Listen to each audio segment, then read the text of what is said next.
Cbeebies Bedtime Story. Wow, that's incredible. I can't believe that.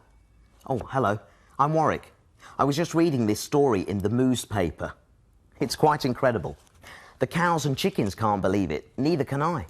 In fact, why don't I tell you the story and you can decide for yourselves. The story is by Andy Cutbill and Russell Ayto and is called The Cow That Laid an Egg. Marjorie the cow felt down in the dumps. What's wrong, Marge? Clucked the chickens. Oh, I don't feel special, said Marjorie. I can't ride bicycles and do handstands like the other cows.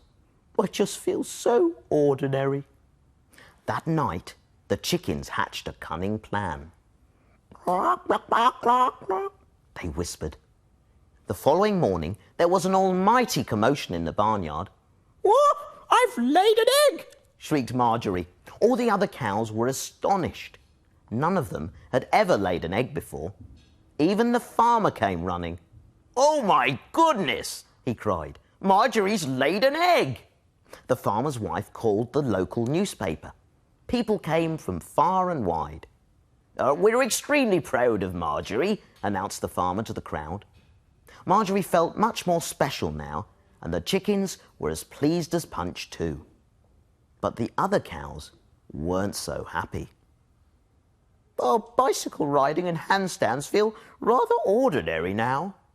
Something funny's going on. Cows don't lay eggs. Chickens lay eggs. We don't think you laid that egg, the cow said to Marjorie. We think the crafty chickens did it. Marjorie felt shocked. Well, I'll prove it, said the chickens. So they all waited for the egg to hatch.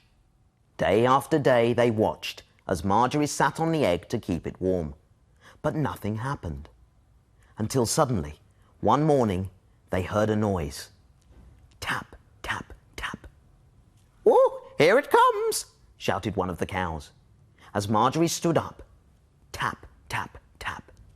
The egg cracked open and out hopped a small, brown, feathery bundle.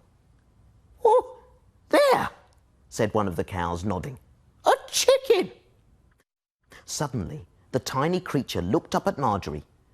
Moo! It said loudly. Marjorie smiled and held her baby tight. A cow, she said, and she promptly named it Daisy. And that story was called The Cow Who Laid an Egg. So what do you think? Incredible. I'm not surprised it made the front pages of the newspaper. Now, I wonder if there are any other amazing stories in here. I'll just have a quick look. Oh, and while I do, it's time for you to go to bed. And I'll see you soon for another story. Night, night. Now, let's see. What's the big story in the centre pages? Ah, very interesting.